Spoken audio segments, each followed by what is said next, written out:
12 বছর 12 বছরে যা যা আমি করে এসেছি সবাই ফোন করবে, ও তাহলে তুই আমার নামটা নিলি না, ও তাহলে তুই আমার সঙ্গে চাস না। আমার মনে হয় না মিষ্টি সম্পর্ক হবে কাব্যবাবুর সাথে কখনোই। নাক ছিটকে লাভ নেই, মনে হচ্ছে না সব নিজেই লেখে, যবে চ্যানেল বলবে তবে লিখবে, মানে হাব ভাব তো সেরা। টক ঝাল তোমার চলবে প্রত্যেক দিন, ঠিক না?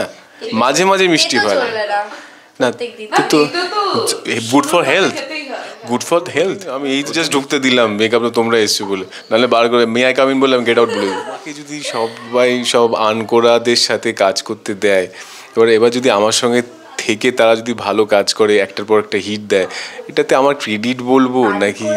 হ্যাঁ, সবাই আনকোড়া হয়েই আসে, তো স্টুডেন্টটাও তো ভালো হতে হয়। মানে আমি বলছি কান শুনছে ধান, তো এরকম বলতে হবে না, লাইফ চেঞ্জিং অনেক কিছু হয়। তো এরকম একটা ঘটক দিদি ব্যাপারটা হয়ে গেছে। যেহেতু ঘটকালি করতো, সবাই ওখান থেকে দিদি বলেই সম্বোধন করতো, সেটাই থেকে গেছে। তো সেইভাবে আমার দাদা আমিও ত্রাস, আমি ফ্লোরে থাকলে একটা ভুল করলে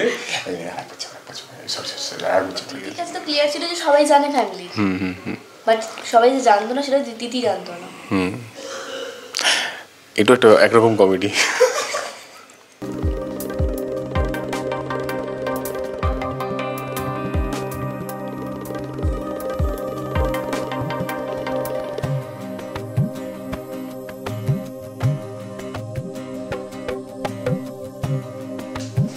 আচ্ছা, প্রথমেই বলি যে বিলেটেড হ্যাপি বার্থডে।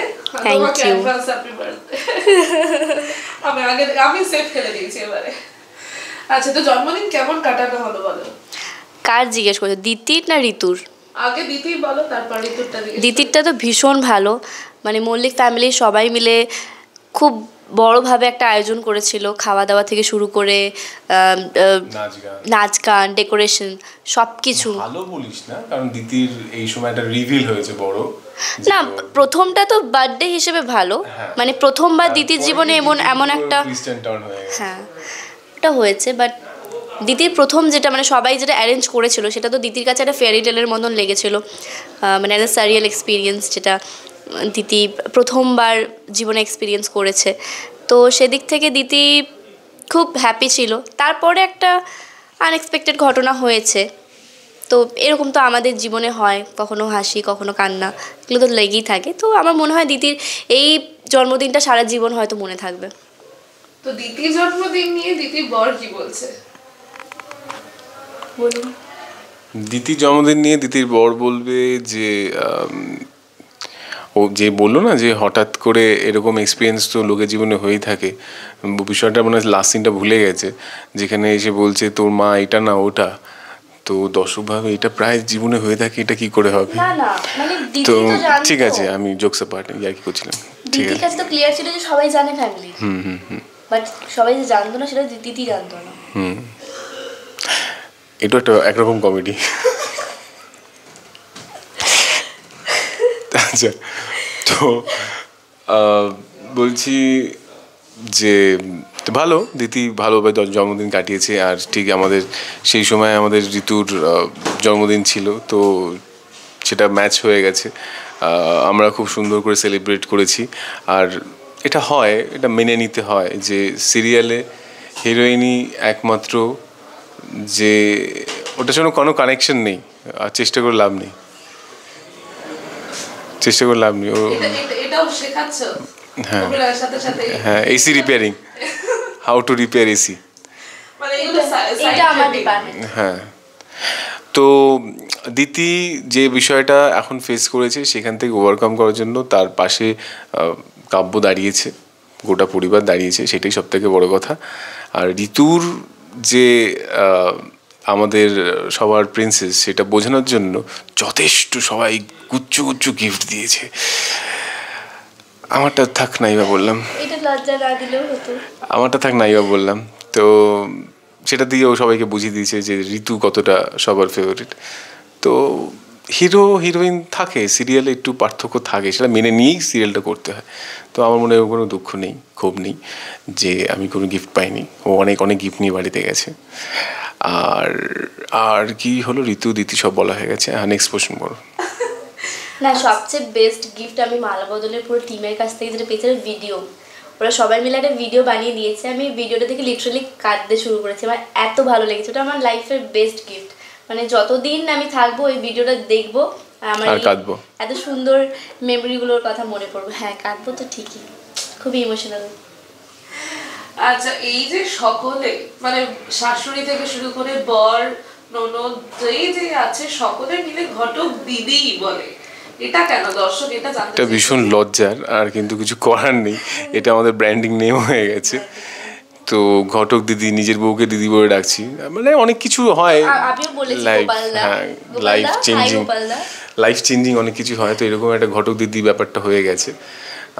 যেহেতু ঘটকালি করতো সবাই ওখান থেকে দিদি বলেই সম্বোধন করতো, সেটাই থেকে গেছে। তো সেইভাবেই আমরা দেখছি বিষয়টাকে, বাট চেঞ্জ হওয়া উচিত ছিল। বাট অনেকেরই যেমন বলছে এবং অনেকেরই ভালো লাগছে, তার জন্যই হয়তো রাখা, সেজন্যই আমরা রাখছি, তাই তো? একদমই তাই। তুমি কি বলবে? ঘটক দিদি তো মানে আমার আরামবাগের নাম সবাই ঘটক দিদি। আমি প্রথমেই মানে আমাদের ফার্স্ট এপিসোডে আমি বলেছি যে আমার যদি ঠিকানা খুঁজে আসতে হয় তাহলে আরামবাগ স্টেশনে নেমে বলতে হবে ঘটক দিদির বাড়ি কোথায়। তো আমার মনে হয় এটাই আমার মানে আমি এটাতেই পরিচিত, তো সেটা থেকেই মানে মল্লিক বাড়িতে যখন এসেছি এটাতেই নাম নিয়ে এসেছি, তো সেটা পরেও রেজিস্টার করে গেছে আর কি, রয়ে গেছে নামটা কোনোভাবে। তো সবার ওটা বলতেই ভালো লাগে, তাই বলে। তা এই যে আমরা বিশ্বজিতের কাছে বারবার শুনেছি যে যারাই আসে সেই নায়িকারা ট্রেন্ড হয়ে হাত থেকে বের হয়, তো তুমি কতটা ট্রেন্ড হলে এতদিনে? ওটা তো বিশ্বজিৎ দাই বলতে পারবে, তাই না? বিষয়টা না এখন পুরো খিল্লির জায়গায় চলে গেছে, সবাই বিষয়টাকে নিয়ে এত খিল্লি করছে। এখন আমাকে যদি সবাই সব আনকোরাদের সাথে কাজ করতে দেয়, এবার যদি আমার সঙ্গে থেকে তারা যদি ভালো কাজ করে, একটার পর একটা হিট দেয়, এটাতে আমার ক্রেডিট বলবো নাকি? হ্যাঁ, সবাই আনকোরা হয়েই আসে। ও খুব একটা যে কাজ করে এসেছিলো এটা সেরকম নয়, এটাই মেইন লিড হিসেবে। তো আগেও যারা করেছে, তো সেটা যারা আমার থ্রু থেকে গেছে ভালোই হয়েছে, তাই এটা ভালো ভালো কাজ করছে। হ্যাঁ, সেটা আমার শেখানোর থেকে কিন্তু হয়নি, তাদের বুদ্ধি দিয়ে তাদের সব কিছু দিয়ে হয়েছে। তো এটা ইয়ার্কির জায়গা থেকে ভালোই শুনতে লাগে। তো যাই হোক, তাহলে ওকে ট্রেনিং দিতে কতটা হয়? মানে দেখো, ট্রেনিং তাকেই দেওয়া যায় যে নিতে পারে শখটা, যে খুব ওবিডিয়েন্ট, আর যে কথা বললে বুঝবে, যে একবারে ধরে নেবে। তো স্টুডেন্টটাও তো ভালো হতে হয়, মানে আমি বলছি কান শুনছে ধান, তো এরকম বলতে হবে না। তো ভালো স্টুডেন্ট যে কটা পেয়েছি, আর যদিও ভালো, টিচারের অত ক্রেডিট নেই, স্টুডেন্টদের ক্রেডিট। তাহলে কি ঘটক দিদির সাথে তার বরের যেরকম সম্পর্ক মানে আমরা টিভিতে দেখতে পাই, তোমাদেরও কি অফ স্ক্রিন দুষ্ট মিষ্টি সম্পর্ক? না না, কোনো সম্পর্ক নেই। আমি এই তো জাস্ট ঢুকতে দিলাম মেকআপ তোমরা এসছো বলে, নাহলে বার করে মে আই কাম ইন বললাম, গেট আউট বলে দিই। কোনো সম্পর্কই নেই। তুমি কি বলবে বলো? বিশ্বজিৎদা খুব ভালো একজন মানুষ, বিশ্বজিৎদা সম্পর্কে যতই বলবো কম। বলতে দেবে আমাকে? না বলতে দেবে না। না সত্যি খুব হেল্পফুল, আমি ফার্স্ট ডে থেকে খুব হেল্প পেয়েছি বিশ্বজিৎদার কাছ থেকে। মানে কাজটা তো দেখো আমি খুবই নতুন এখানে ইন্ডাস্ট্রিতে, তো প্রথম থেকে আমার খুব মানে ভয় লাগতো যে এত বড় একটা দায়িত্ব, এত বড় একটা জায়গা, তো সেখানে আমি কি করে নিজেকে মানিয়ে নেব বা কাজটা কি করে করব। তো বিশ্বজিৎদার কাছ থেকে ভীষণ হেল্প পেয়েছি। আচ্ছা, তা কাব্য মল্লিকের সাথে দীপি একটা মিষ্টি সম্পর্ক আমরা কবে থেকে দেখতে পারবো? এটা কোনো আইডিয়া? আমার মনে হয় না মিষ্টি সম্পর্ক হবে কাব্য বাবুর সাথে কখনোই। নাক ছিটকে লাভ নেই, মনে হচ্ছে সব নিজেই লেখে, যবে চ্যানেল বলবে তবে লিখবে, মানে হাব ভাব তো সেরা। যাও কাব্য মল্লিকের সাথে হবে না, মনে হয় দিতির মতন একটা মিষ্টি মেয়ে মিষ্টি সম্পর্ক হতে পারে।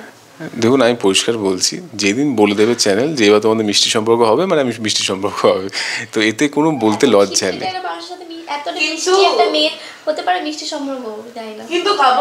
একটা কথা আমি পরিষ্কার আজকে বলে দিই, হ্যাঁ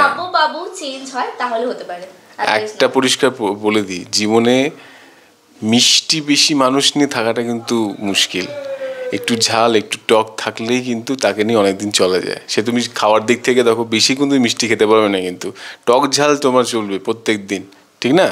মাঝে মাঝে মিষ্টি হয়, না প্রত্যেকদিন। তো গুড ফর শুরু হেলথ, খেতেই হয়। গুড ফর হেলথ, ওর জন্য জল চলতে হয়। Okay, but সত্যি কথা শুনতে তেতো লাগলেও বাট ইটস ট্রু, ঠিক আছে। না কিন্তু কাব্যমণি কিন্তু অনেক মেয়ের ক্রাশ, এটা কিন্তু ঘটনা। সেটা তো তুমি কি বললে মেল ক্রাশ? মেয়েদের মেয়েদের crush। crush। ওকে, ভয় পেয়ে অনেক গেছিলাম মেয়েদের আমি। crush। মানে অনেকেই বলে যে কাব্যমণি ইজ হার্ট থ্রব। আর নিজের থেকে মুখে কি বলবো, তুই ধর, আমার লজ্জা হচ্ছে। কিছু বলো। ঠিক আছে, এটার জন্যই তো আসা, কাজটা করা। এবার এইসবের জন্যই তো ভালোবাসা পেয়ে আসছি লাস্ট 12 বছর ধরে। এই জন্যই তো ভালোবাসায় কনফিডেন্টে আমি কাজটা ধরতে পারি, প্রডিউসার আমাকে ডাকতে পারে যে এ আসলে গল্পটা ভালোভাবে বলা যাবে। নে, অনেক বাজে বকে দিয়েছি আর না। তুমি কি বলবে, তোমার কতটা ক্রাশ হলো? আমি ত্রাস, না না না, আমিও ত্রাস। আমি ফ্লোরে থাকলে একটা ভুল করলে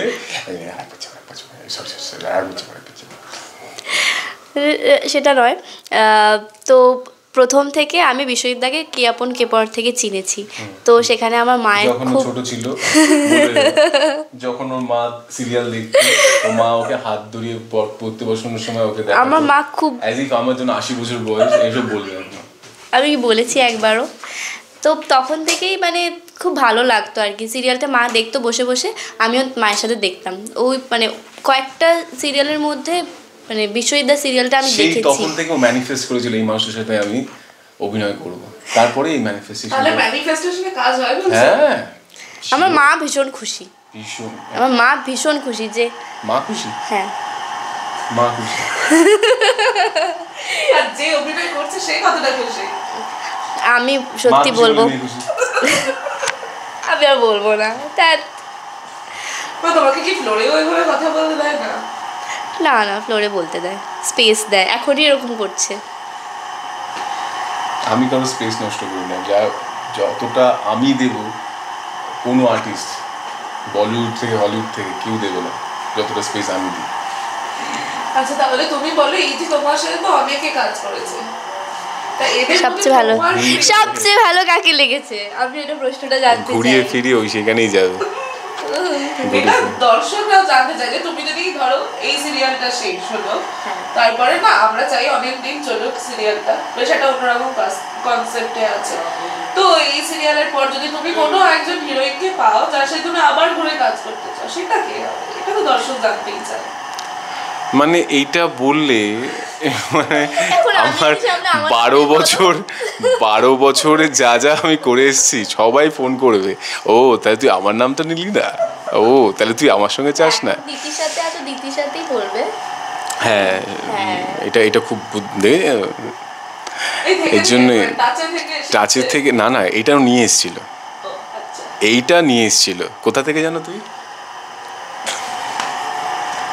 ওই জায়গার লোকজন ভীষণ বুদ্ধি, আমি জানি। তো অবশ্যই দিদির সাথে আমি নিশ্চয়ই কাজ করতে চাইবো। ওকে যখন দেখতে চাই, আবার নতুন করে আবার এক জায়গায় পাবো, তখন দেখবো পুরো তৈরি গ্রুমড। হ্যাঁ, হয়তো সেই সময় আমাকে বলে দেয়, তুমি এটা শেখাওনি আমাকে, তুমি এটা ঠিক করে করো, তখন হয় না, প্রাউড ফিল করবো। এটা স্টুডেন্ট হয়ে গেছে, স্টুডেন্ট তৈরি হয়ে গেছে, স্টুডেন্ট প্রফেসর বান গেয়া। আর সেই গুরুমালা বিদ্যা টাইপের। হ্যাঁ, ওরকম টাইপের। ভালো ভালো লাগবে বেশ। আর ইনফ্যাক্ট সত্যি এটা মন থেকে বলছি, যখন ওকে প্রথম দেখেছিলাম আর আজকে যখন দেখি, সবাই যখন প্রশংসা করে, সত্যি গল্প হয়, ভালো লাগে যে কতটা সুন্দর প্রোগ্রেস করেছে, স্ক্রিনে কতটা প্রেজেন্টেবল হয়েছে, অনেক কিছু। মানে এটা মন থেকে বলছি, একদম ইয়ার্কি মেরে বলছি না, খুব ভালো লাগে। আচ্ছা, তো তোমরা দুজনেই তো ফ্যামিলির সাথেই থাকো নিশ্চয়, মানে পার্সোনাল লাইফে আমি বলছি।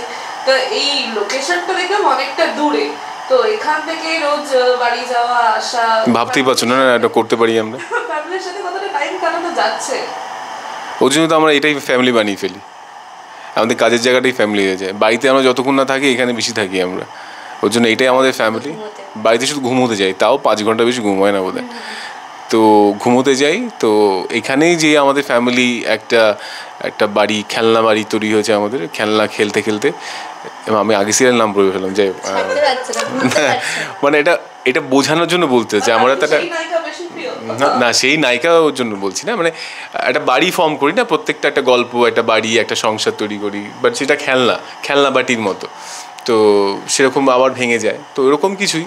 আমাদের এই এখন নতুন পরিবার, নতুন মা, নতুন বাবা, সব কিছু নিয়ে আমরা ভালো আছি, বেশ আছি। তো ওই পরিবারের সাথে সাথে এদের সাথেও টাইম কাটাতে বেশ ভালোই লাগে। আচ্ছা, তাহলে তোমার এখানে ফ্লোরে এসে কতজনের সাথে মানে খুব ভালো বন্ধুত্ব হয়ে গেছে এই ফ্লোরে? আমার আমার সবার সাথে বন্ধুত্ব, আমার কারোর সাথে মন কষাকষি নেই। মানে নতুন নতুন কাজ সেই হিসেবে কেমন? আর ও আরো ফ্রেন্ডলি, মানে ও সবাইকে, মানে ড্রাইভার থেকে শুরু করে একদম ওই ডগু বলিস না, ডগু অবধি, ঠিক আছে, আমাদের ম্যাকনিলে যতগুলো ডগু আছে তাদেরকে অবধি ও কেয়ার করে। ও জন্য সবার জন্য কেয়ার করে। ও ফ্যামিলিটা অনেক এক্সটেন্ড ফ্যামিলি, আমারটা তো ছোট। আচ্ছা, সিরিয়ালে এখন কি চলছে তাহলে? সিরিয়ালে অনেক ভালো ভালো সিন চলছে। সিরিয়ালে আমাদের দেখতে তো হবেই, হ্যাঁ, মালা বদল। আমি মনে করার চেষ্টা করছি কতটুকু দেখিয়েছে, ওই জন্য বলার চেষ্টা করছি। দিটির বার্থডে সেখানে একটা বড় সড়ো, হ্যাঁ, বাহ, আর জন্ম রহস্য উদ্ঘাটন ফেলেছি, জন্ম রহস্য উদ্ঘাটন, সেটা দেখুন, সেটাকে নিয়ে এখন উপভোগ করুন, ভালো ভালো জিনিস আসছে। একটা খুব ভালো টুইস্ট আসছে যেটাতে কাব্যবাবু মানে সাথে সাথে আমাদের গোটা ফ্যামিলির ছেলেরা খুব খুশি হবে, ওটার জন্য দেখতে হবে। কিন্তু কাব্যবাবুর কি এখন ডিভোর্স করানোটা বন্ধ আছে? না, ওটা সেটা এখন দেখাচ্ছে না, সেটা এখন এই গল্পে মেতে আছে বলে। হ্যাঁ, বাট ডিভোর্সটা চলছে। আচ্ছা, এইটাও কিন্তু লোকজনের একটা প্রশ্ন আছে যে যখন সিরিয়াল শুরু হয় তখন দেখায় যে ছেলেরা একটা কাজ করে, মেয়েরা কেউ করে না, কিন্তু তারপর সিরিয়াল যখন চলতে শুরু হয় আলটিমেটলি দেখা যায় তাদের সেই কাজকর্ম উঠে গেছে, বাড়িতে সবার সাথে ঝগড়া হচ্ছে। এখনো করছি আমরা কাজকর্ম। ঘটকালিটা কিন্তু দিদি চালাচ্ছে, আর কোর্ট থেকে আসা যাওয়া করছে। কাব্যবাবু কোর্টের জামা পরেই বেশিরভাগ সময় থাকে, মানে যদি কোর্টে যাক না যাক, হ্যাঁ, কোর্টে যাক না যাক, মানে কোর্টের জামা, কোর্টের ব্যাগ নিয়েই বাড়িতে ঘোরাফেরা করে, একটু ভাইবটা নিতে চাই হয়তো। কি ভালো কমেডি সেন্স। আচ্ছা, এই যে ডিভোর্স লয়ার, মানে এটা ঠিক কোথা থেকে তোমার মনে হলো যে হ্যাঁ এরকম একটা চরিত্র করা যাবে? আমার মনে হয়নি, আমি শুনলাম আমি ডিভোর্স লয়ার থেকেও বেশি ইন্টারেস্টেড ছিলাম, ব্যাপারটা কমেডি ছিল। মানে আমি কোনোদিন কমেডি আমার লাইফে করিনি, তাই ভাবলাম এটাই বেস্ট এই সময় চুজ করাটা। এখানে একটা প্রমাণ করতে হবে, এই জায়গায় প্রমাণ করা বাকি আছে, তো ওইটা প্রমাণ করতে তাগিদ নিয়ে লেগে পড়লাম। নাকি আমি ভাবলাম যে এটা হয়তো সাইড বিজনেস করা যেতে পারে, এখন সেইভাবে এগিয়েছে নাকি? এখন তো ডিভোর্স প্রচুর। না, ওরকম ব্যাপার না। মানে এখন সত্যি বলতে আমাদের ইন্ডাস্ট্রিতে আমরা যে ভালোভাবে কাজ করছি এটাই সবথেকে বড় কথা। আমরা যে সবথেকে বড় সারভাইভ করছি, মানে আমরা 3 মাসের বেশি সিরিয়ালটা চালিয়ে ফেলেছি, এটাও একটা বড় ব্যাপার। ঠিক আছে, ধুপধাপ করে বন্ধ হয়ে যায়। তো আমাদের সাকসেসে আমরা ছোটো ছোটো স্টেপ নিয়ে ভাবি। আমরা আজকের সিনটা ভালো করলাম কিনা সেটা নিয়ে ভাবি, আজকের টিআরপিটা ঠিক আছে তো ঠিক আছে, স্টেডি আছে, তো নেক্সট কী হবে সেটা নিয়ে ভাবি। তো বড় সড়ো বেশি ভাববার দরকার নেই, আমরা আছি, ভালোভাবে আনন্দ দিতে পারছি, এটাই সবথেকে বড় কথা। হ্যাঁ, দর্শক তো কাব্যকে নিয়ে ভীষণ খুশি। আমি সবথেকে এটাই আমার যে চেষ্টা করেছিলাম সেটা আমি করতে পেরেছি, যে বিশ্বজিৎ ঘোষ যে হাসির পার্টটাও করতে পারে, তার যে আরেকটা সাইড আছে সেটাও যে করতে পারে, আমার ওই একটা জায়গা কমতি ছিল, তো সেটাও এখান দিয়ে ফুলফিল হয়ে গেছে।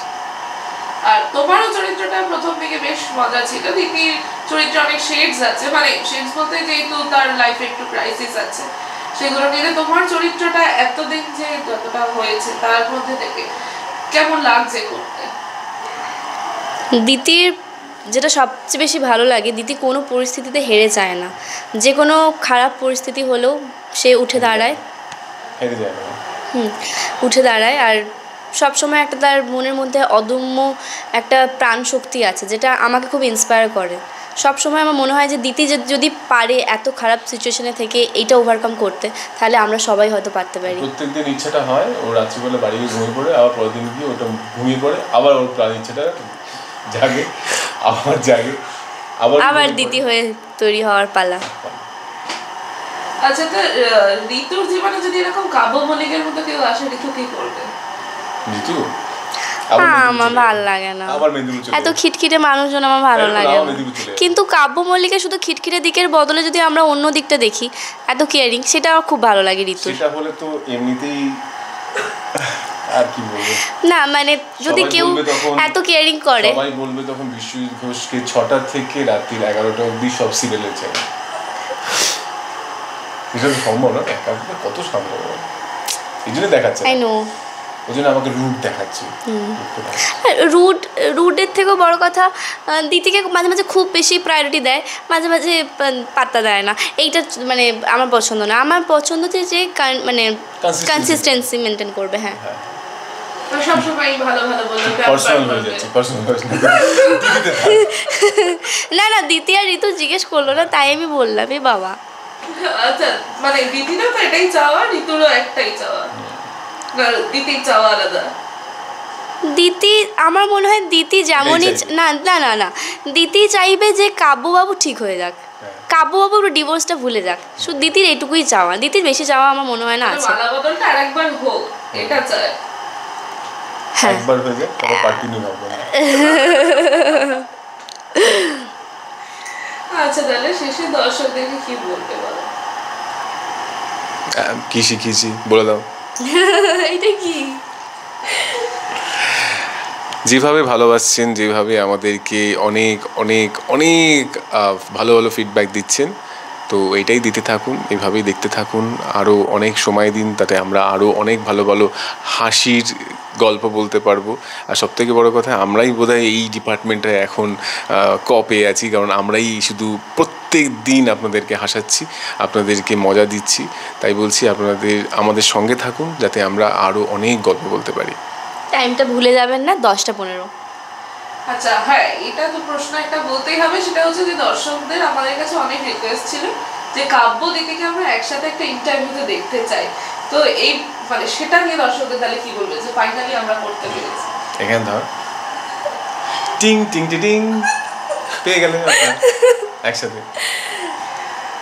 Thank you thank you. So much.